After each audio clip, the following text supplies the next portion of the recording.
Hi everyone, today I will be showing you how to connect to your new Wi-Fi router using the IP address 192.168.1.100.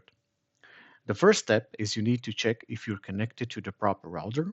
You can check it on the right here in the Wi-Fi settings.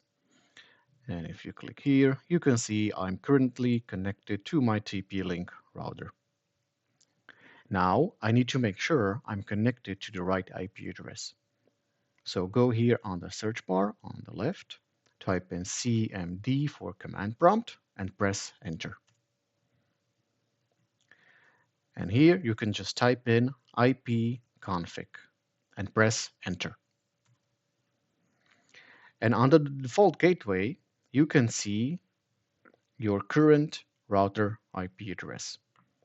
So you can just fill it in, copy. Now open any type of browser that you have. In my case, it's Microsoft Edge. And just paste the IP address into the address bar here and press enter. Now you have accessed the login page of your router. For the username, you can just type in admin and also type in admin for the password. Now just click on login.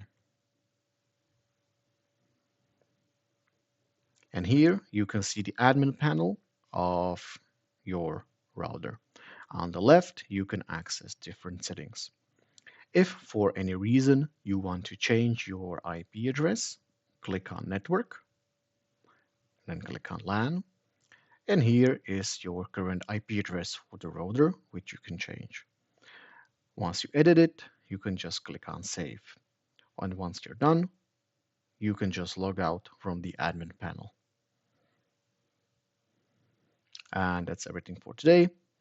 Thank you for your attention, and please don't forget to subscribe.